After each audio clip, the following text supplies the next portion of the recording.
నా చింతనలోంచి ఏ సీఎం ఇంటికి డబ్బులు ఇవ్వాల, జగన్ ఇచ్చాడు. నాకు 53 ఏ సీఎం డబ్బులు ఇవ్వాల.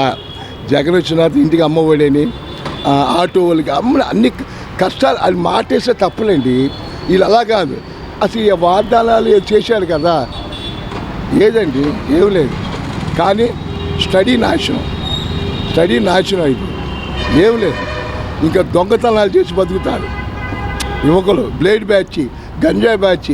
అసలు నైట్ పూట తిరగాలంటే కష్టంగా ఉంది. ఏమన్నా ఆయన మోసం చేయాలి, అందరికి ఇచ్చాడండి. కులాలు చూడాల, మతాలు చూడలేదండి, పార్టీలా కూడా చూడాల. నేనున్నాను సార్, నాకేమోలా. అయినా ఎందుకు బాధపడ్డా, పక్కనోడు తింటున్నాడు కదా, హ్యాపీ. పక్కనోడు తినాలి. ఇప్పుడు అన్నా క్యాంటీన్ పెట్టాడు, ఆ అన్నం స్టోర్ బియ్యం ఏమున్నాయి, మంచి బియ్యం ఎవరు పెట్టలేరు, తింటే అరగదు. మేము వెళ్తాం మానేసాం, రోడ్ల మీద అరగన్నాం. మీరు ఆలోచించండి, అన్నా క్యాంటీన్కి వెళ్ళకుండా ఇదే ఫ్లైఓవర్ కింద అడుక్కునే వాళ్ళు 5 రూపాయలు అన్నా క్యాంటీన్కి వెళ్ళరు, ఇక మంచి భోజనం పెడతారు. ఏం లేదు సార్, అతను మంచి మేధావి, 40 సంవత్సరాలు, ఎక్కడే డబ్బులు రావాలని. ఇప్పుడు రోడ్లు అంట, టోల్గేట్లు అంట, 4 చక్రాల వాహనం. నేను చిన్నగా డ్రైవర్ని. ఏంటండి ఇది ఎక్కడ చూసామా? ఏమండి మీరు పల్లెటూరు వెళ్ళాలి లేదా ఊళ్ళోంచి రావాలి, హైవే ఎక్కాలి, టోల్గేట్ ఏం కడతారు?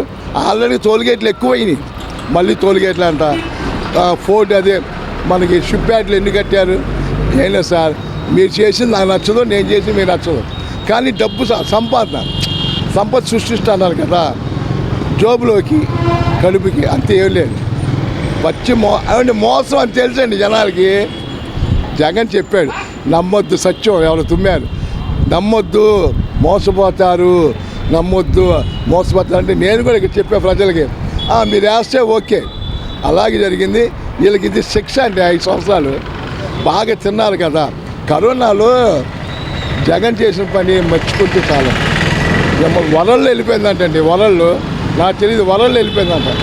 ఏంటండి మరి, ఏది మన ఆంధ్ర, ఇండియాలో ఒక ఆంధ్ర, అందరికీ అండి కిట్లు అన్ని భోజనాలు పంచుతాం. కానీ కూర బాగా చేశాడండి. ఏం చెప్పను, హాస్పిటల్స్ బాగున్నాయి, స్కూల్స్ మైండ్ పోయిందండి. ఇక గవర్నమెంట్ స్కూల్లో మామూలుగా బాత్రూమ్కి వెళ్ళాలంటే ఆడపిల్లలు ఇప్పుడు ఎలా ఉంది. మన పవన్ కళ్యాణ్ మెచ్చుకున్నానంట, నేను విన్నా ఎవరు చెప్తే, ఏదో స్కూల్స్ గురించి. మరి ఏంటంటే మరి అదేదో కట్టాడు వైజాగ్లో ప్యాలెస్, మెచ్చుకున్నారుగా. ఏం లేదు గురుగారు, 5 సంవత్సరాలు ఆకలితున్నారు. ఇప్పుడు ఎమ్మెల్యేలు అందరూ ముందు అంటే కాంట్రాక్ట్లు అన్నీ జగనాలు ఇవ్వలేదండి, నేనే ఇస్తా. అది తీసుకుంటే ఇటు బట్టలు నొక్కుతాం, అది తీసుకుంటే బట్టలు నొక్కుతాం. ఏమో కనీసం టీ కూడా తాగల, డబ్బులు తాగిన. మీరు అర్థం చేసుకోండి. వీళ్ళు అలా కాదు, ఎమ్మెల్యేలకి ఇటు, వాళ్ళ కులస్తులు ఇటు, వాళ్ళ పార్టీ వాళ్ళకి ఇటు, ఇవే చేస్తున్నారు. నేను చూసా. అంతేగాని నువ్వు మంచిగా ఏం పార్టీ అని చూసి పెన్షన్లు ఇటు, ఇల్లుకి వరదలు వస్తాయి మునిగిపోతే ఇవ్వకుండా ఉంటాం. జగన్ పార్టీ అయితే చాలామంది. కానీ అండి బాగా చేశాడు. ఎవరో చంద్రబాబు సరిగ్గా ఇచ్చాడండి. అదే మొత్తం అంటే చెప్పకూడదు, వీళ్ళకి శిక్ష అండి. జగన్ చెప్తూ ఉన్నాడు, ఈ పెద్ద మనిషికి డబ్బులు ఇచ్చేవాళ్ళు 18,000 ఎంత వచ్చాయి జగన్ ప్రభుత్వంలో. ఇప్పుడు రాట్లా అంటే నాకు ఆనందం. 18,000 తీసుకున్నావా, నాకు ఇవ్వలేదా? నీకు రాలా. చంద్రబాబు నాయుడు బాగా చేశాడు, వెరీ గుడ్, చెప్పు బాబాయ్, ఇది నాకు బాగా పెట్టాడు. కానీ నెక్స్ట్ జగన్ గెలిచినా గెలవపోయినా ఎప్పటికైనా గెలుస్తాడు.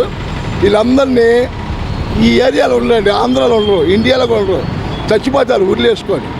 అది ఒక ఆయన చచ్చిపోయాడు ఫస్ట్, ఎవరు శేఖర్ కోడెల ప్రసాద్ ఎవరు, అలాగ అయిపోద్ది. నెక్స్ట్ నాకు చదువు లేదు, ఏలుముద్రలు మాట్లాడతానంటే అర్థం చేసుకోండి.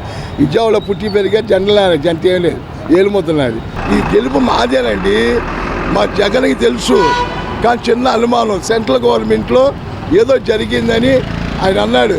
ఏం జరిగిందో, ఎందుకు జరిగిందో, ఎలా జరిగిందో తెలియదు అన్నారు. చాలా అంత పెద్ద మనిషి, తెలియగలవాడండి, మామూలుగా చిన్న వయసు అయినా. ఎప్పటికైనా ఆయన గెలిస్తే ఏమంటే ఎప్పుడు వీళ్ళే గెలవరుగా, మళ్ళీ రాగా ఈయన ఎప్పుడు కూడా వస్తాడు, వచ్చి మొత్తం లాక్కుంటాడు.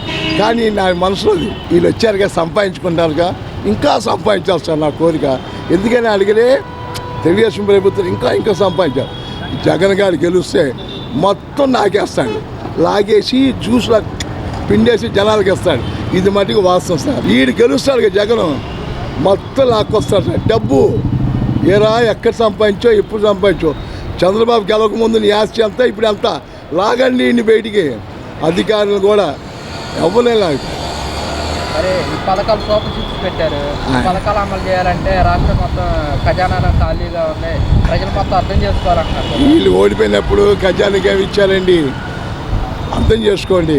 జగన్ దగ్గర డబ్బులు లేవు, అప్పుడు ఏమి ఇచ్చారు సార్? 100 కోట్లు ఎన్ని ఉన్నాయి. ఇది వీళ్ళు ఓడిపోయినప్పుడు. మరి అప్పుడు జగన్ అలా ఇచ్చాడు, కరోనాలు అలా ఇచ్చాడు. కరోనాలు అయిపోయాడు అనుకున్నారు. ఎప్పుడు చూసినా లేడిపోలే కదండి. ఏమి ఇస్తున్నాడు అసలు? మరీ ఘోరం. జగన్ ఇచ్చిన అమ్మఒడి ఇస్తున్నాడు, ఆటో డబ్బులు ఇస్తున్నాడు, స్కూల్స్కి అని ఇవన్నీ రాంగ్ అని చెప్పారండి. వీళ్ళు డబుల్ ఇస్తా అన్నారండి. 15,000 వాళ్ళు ఇచ్చేది ఒకే 15,000. జగన్ ఇచ్చింది ఒకటే. వీళ్ళు ముగ్గురుంటే ముగ్గురు వాళ్ళ పిల్లల్ని బ్యాటింగ్ చేసి కనమన్నారు. ఎదవలు ఏమో సిగ్గుందా ఇళ్ళల్లో? అది ఏం లేదండి, వీళ్ళకి వెయిట్ లేదండి. ఇంకోటి తెలుగుదేశం వాళ్ళు అయినా బాధపడుతున్నారు. నెక్స్ట్ ఏంటి మా పరిస్థితి? వీళ్ళు మీరు తింటలేరు, నేను తింటలేదుగా. మన ఇద్దరు తెలుగుదేశం పార్టీ ఆలకాలకు పడతలేదు సార్. మళ్ళీ పవన్ కళ్యాణ్ పార్టీ వాళ్ళు కానీ తెలుగుదేశం వాళ్ళు అసలు పడతలే. పాప రాని ఇట్లా పవన్ కళ్యాణ్ వాళ్ళు ఇక్కడ ఏరియాలో మంచి కుర్రలు యంగ్ బాయ్లు ఉన్నారు. తెలుగుదేశం రానిరు. ఏమండి గవర్నమెంట్ తెలుగుదేశం తొక్కేయటమే. చౌదరీస్ లేనోళ్ళు తొక్కేస్తారు. మంచి తెలుగులు మంచి వాళ్ళు కూడా వర్కర్లు బాగా చూస్తారు. కానీ తొక్కుళ్ళ మట్టికి మామూలు తొక్కలు మొత్తం లాగేస్తారు. డబ్బు బాగా సంపాదిస్తారు. దాని అంతా జగన్ లాగేస్తారు నైస్గా. నేను ఒకటే అనుకున్నాను, నలుగురు చెప్తాను, 10 మంది చెప్తాను సంపాదించి. కానండి ఇప్పుడు మీరున్నారు, నేను బండి ఉంది నాది కాదు, కానీ నేను బుల్లెట్ మీద తిరుగుతుంటే మీకు లాగేస్తారుగా. తర్వాత అమ్మ అంతకుముందు సంపాదించండి. పాపం వాలంటీర్లు నాకు ఏడిపోతుంది వాళ్ళ గురించి చెప్పాలంటే. అంత పెద్ద చదువులు చదివి చిన్న ఉద్యోగం కూడా ముందు చేయను అన్నారు, కానీ ఏదో ఒకటి వస్తుంది లైఫ్ అని చేస్తున్నారు. జగన్ చెప్పారు మీకు మళ్ళీ మంచి లైఫ్ వస్తాను. వాళ్ళండి నిజంగా పొద్దున తెల్లారుజామున పెన్షన్లు ఇవ్వటం. కరోనాలో వాలంటీర్లే తిరిగారండి. మమ్మల్ని అయితే గేట్లు వేసి తాళాలు వేసి మరీ గవర్నమెంట్ ఇంట్లోంచి కూడా రానిలా పోలీసు వాళ్ళు. వాళ్ళ డ్యూటీ వాళ్ళు చేశారు.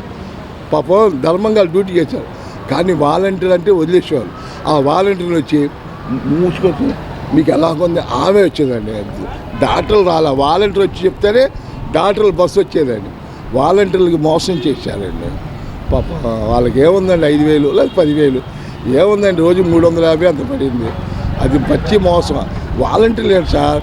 రేపు ఆశా వాళ్ళకి కూడా అందరికీ చేస్తారు. అందరూ వస్తారు మెల్లింగా. ఉద్యోగస్తులు కూడా వస్తారు, మున్సిపాలిటీ వాళ్ళు కూడా వస్తారు. చెత్త బిల్లు అన్నాడు, చెత్త పొన్ను అన్నాడు. ఈయన వసూలు చేయట్లేదా? అడగట్లే. ఎందుకు అడగట్లేదంటే చంద్రబాబు ఈ మధ్యన సోషల్ సర్వీస్ మాట్లాడేందుకు లోన్ వేశారు.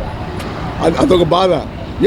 అమ్మ లెక్కలు దెంగితే లేకపోతే ఆడవాళ్ళు తిడితే. ఇప్పుడు నేను చెప్పి మాట్లాడా బూతులు ఎట్లా ఆడవాళ్ళ విషయంలో. ఆడవాళ్ళు మనకి దేవతలు అమ్మలు లాంటివి. ఇంటికి వాళ్ళు అనవసరం పర్సనల్, పార్టీ పరంగా మాట్లాడదాం. అది సార్ అది మోసం జరుగుతుంది. కానీ జగన్ ఇవన్నీ తెలుసుకోవడం ఎందుకు ఊరుకుంటున్నాయంటే చేయని. ఇప్పుడు ఎంతవరకు చేస్తాడో కృష్ణుడు లెక్కేసుకుంటాడు. శిశుపాలుడు తెలుసంటే ఒక్కరు లెక్కేస్తాడు, 101 తప్పు చేస్తాడు. తర్వాత తల నరికేస్తాడు కృష్ణుడు విష్ణు చక్రంతో. అలా జరిగింది సార్. మనం ఏం చేయాలి? ప్రజలే బుద్ధి చెప్తారు. ప్రజలు ఏడుస్తున్నారండి. ఏంటి ఇలా జరిగింది, ఏంటి మేము ఏం చేసాం, మా ఓట్లు ఏమైపోయింది, ముస్లిమ్స్ ఓట్లు, క్రిస్టియన్స్ ఓట్లు.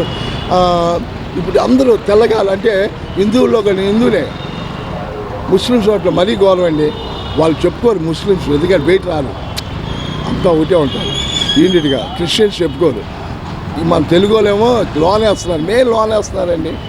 మరీ గౌరవం.